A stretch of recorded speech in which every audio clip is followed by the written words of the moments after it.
Elsa, PD, Farhat ini semakin terbuka kedoknya gitu loh.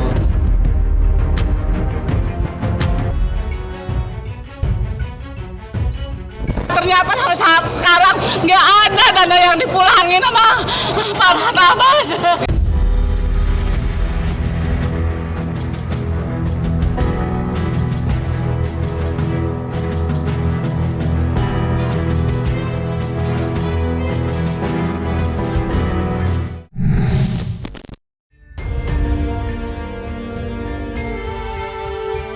Bak gayung bersambut, begitulah yang terjadi usai kemunculan pengusaha asal India, Sanjay. Dan secara eksklusif di hadapan tim cumi-cumi.com, Sanjay menjawab pertanyaan Farhat Abbas yang dituding kelewat angkuh terkait polemik uang UMKM senilai 55 miliar.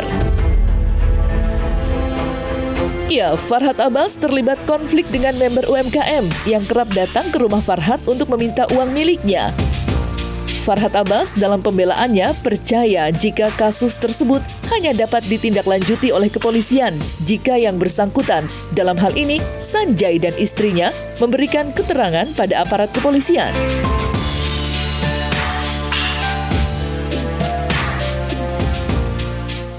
Sanjay hanya kasih jempol bahwa ini benar-benar Farhat kok bisa ngomong gitu, terlalu berani, ya. Jangan juga mancing saya untuk bersuara, ini kata Pak Sanjay loh. Untuk bersuara nanti lawyer akan saya tunjuk untuk menyuarakan terkait ini. Artinya jangan mancing sejauh itulah. Seperti itu. Jadi masih baik-baik, kita masih mau itikat baiknya. Pak Sanjay juga seperti itu kok. Ya, mau itikat baiknya, ini dana titipan, dana pribadi. Yang mana dana ini diperuntukkan juga untuk bantuan ke para member-member UMKM yang memang sangat terpuruk. Alasan beliau masih ingin baik gitu ya. Meminta itikat baiknya, karena kalau beliau yang berbicara ini semakin terang benderang, nanti kan Elsa, PD, Farhat ini semakin terbuka kedoknya gitu loh. Kalau pengakuan beliau Pak Sanjay yang ditunjukkan itu memang ada 7 miliar tambah 3 miliar berarti 10 miliar ya.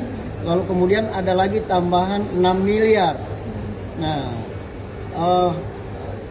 artinya gini. Artinya kalau 55 miliar, oke, silakan kurangin 16 miliar. Ini menurut Pak Sanjay nih, ya. Kurangin 16 miliar itu kan masih ada 39 miliar selisihnya. Ya itu aja deh.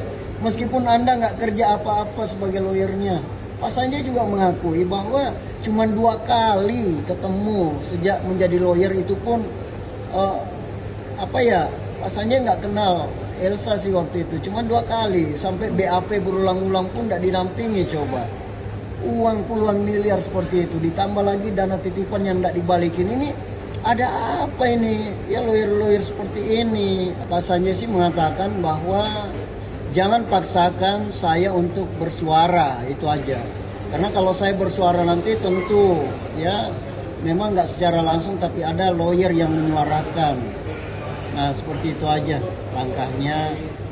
Artinya kami masih menginginkan ada itikat baik yang melalui saya yang dipercayakan ya sebelum beliau yang bersuara, itu aja. Percaya diri juga nih Elsa Farhat melapor karena amplopnya tebal kali. Polisi nggak seperti itu loh. Ya polisi profesional sekarang. Jangan kebiasaan Anda itu yang dibawa-bawa gitu. Bahkan polisi yang membuka nih bahwa ada selisih 39 miliar dari dana titipan tersebut. Jadi nggak usah yang lain-lainnya, secara bukti aja yang dia lihat nih. Seperti itu pernyataan beliau ya. Saya nggak tambahkan, saya nggak kurangi juga. Diri polisi saya kenal, datang ke saya minta tolong tagihkan ke Elsa, nagihnya berapa? 7 miliar. Nanti Bang Farhat dapat uang 35% dari tagihan, gitu ngomongnya. Di balik rekamannya saya ada, rekaman pembicaraan Andi semua saya lengkap.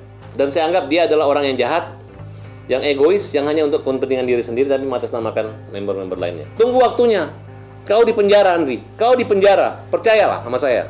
Dan lama-lama ketika klien ini pada sadar bahwa uang menagih itu bukan kepada Elsa Sharif atau kepada Vidi atau kepada Farhat, tapi kepada perusahaan PT, baru menyadari kamu yang menghalangi mereka untuk menagih kepada orang itu.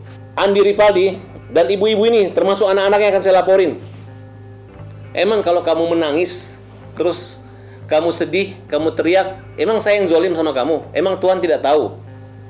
Emang kita tidak celaka kalau zolim sama kalian? Emang kita tidak malu, ya? Janganlah dengan cara-cara seperti itu, tidak bagus. Kalian dari RT mana? Saya nggak ada pernah ngontak minta tolong sama Pak RT di sini, tolong diamankan saya karena saya merasa tidak bersalah. Sementara itu, kuasa hukum UMKM ikut menyoroti aksi kliennya yang menyambangi rumah Farhat Abbas. Tidak hanya sekali, tapi berkali-kali. Lantas, seperti apa tanggapan kuasa hukum UMKM terhadap sikap Farhat Abbas yang enggan menemui member UMKM dan itikat baiknya untuk menyelesaikan permasalahan tersebut?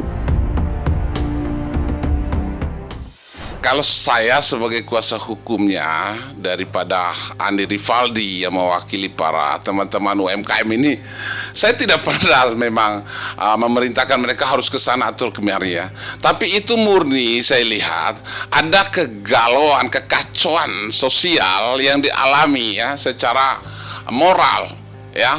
Karena ada tadi kesakitan dalam pikiran dia sehingga dia melampaui untuk datang ke sana ya. Namanya juga para korban ya. Ya, lihat ya apalagi ini orang-orang di bawah ekonomi yang bawah ya, ekonomi merendah. Nah, ini lalu kemudian ada uang mereka yang diduga tadi ditipu atau digelapkan atau diapa seperti itu. Jadi wajarlah kalau saya bilang mereka mendatangi. Tapi kan saya harap begini loh. Siapa objek yang didatangi harus munculkan itikat niat yang baik ya untuk menyambut mereka. Apa susahnya bicara baik-baik? Saya lihat dari kacamata sosialnya itu hal yang wajar. Ya, karena berbelit-belitnya ya, tidak ada persoalan ini diselesaikan, tidak ada kejujuran yang muncul untuk mengklarifikasi sebenarnya dana itu di mana, maka itulah yang memicu ya para teman-teman UMKM ini mempergunakan ruang publik itu untuk datang ya, untuk datang mempertanyakan. Nah, seperti itu hal wajar. Tapi kalau dalam kacamata sosial, kacamata hukum, saya rasa juga itu hal yang wajar. Namanya juga mendatangi, ya, mendatangi silaturahim, ya, walaupun tadi bergelombolan, ya, tinggal kembali kepada itikat baik yang punya rumah aja, mau terima apa enggak?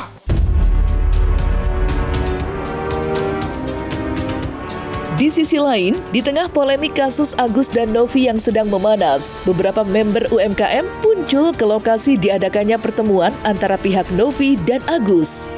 Kedatangan member UMKM tidak lain untuk mencari Farhat Abbas. Namun, yang bersangkutan tidak hadir dalam pertemuan tersebut. Alhasil, para member UMKM mengadu pada Pablo Benua hingga Denny Sumargo. Sambil menangis, mereka meminta bantuan agar kasus yang dihadapinya dapat diselesaikannya. Sementara itu, Pablo Benua yang tersentuh hatinya ikut memberikan ongkos pada member UMKM, meski belum dapat membantu menyelesaikan kasus yang sedang dihadapi mereka. Jadi Pak, di tahun 2019 kan perusahaan itu punya kasus investasi bodong. Ternyata perusahaan itu bebas Pak, ingkrah. Tapi uang perusahaan itu dititipkan sama Elsa Sharif dan Farhat Abbas. Itu yang Pak, yang kami tuntut. Sisanya uang katanya kan fee masa sebanyak itu Pak, 55 M. Ya, tapi Ibu sudah mencoba untuk datang ke... Sudah Pak, sudah 2 kali, tapi dia tidak mau menemui kami Pak.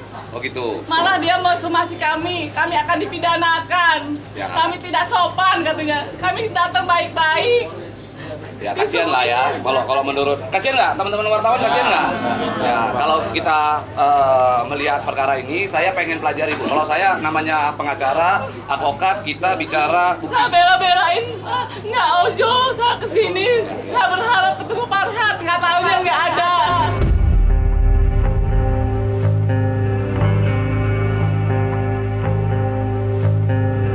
Siapa yang kasih makan? Kepentingan apa? Kepentingan apa? Suruh bantu, ya. Si Nopi juga mau bantu, mau bayarin aja. Terus dengar ceritanya. Cerita apa kebodohannya, bodohnya di mana, gitu. Salah alamat, ya. Ternyata sampai saat sekarang nggak ada dana yang dipulangin sama Farhat Abbas.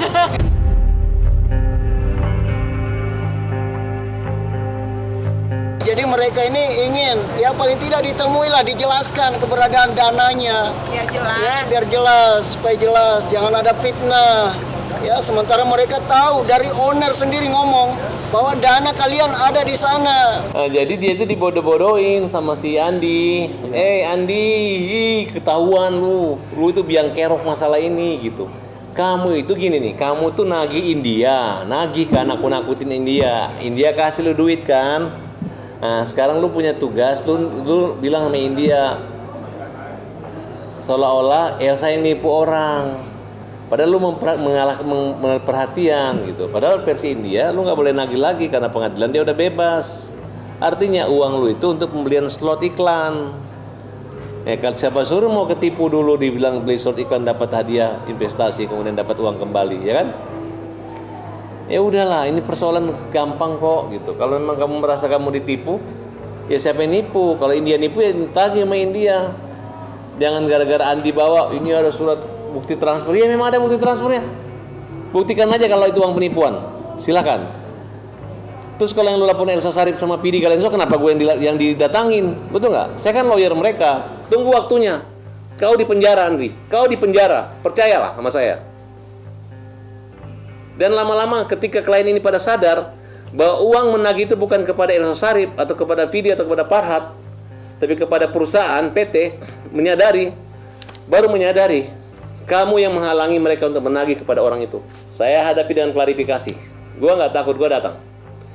Dan ibu-ibu itu udah gua laporin ke Polres, tinggal pemeriksaan saja. Kita minta kepolisian untuk segera menindak Andi, dan kalau bisa ditangkap. Tiap hari dia bikin seperti ini.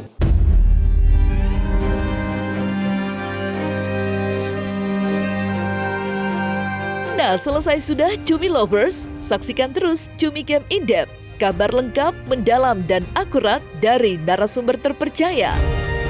Dan jangan lupa untuk like, subscribe, dan juga share channel YouTube Cumi Cumi.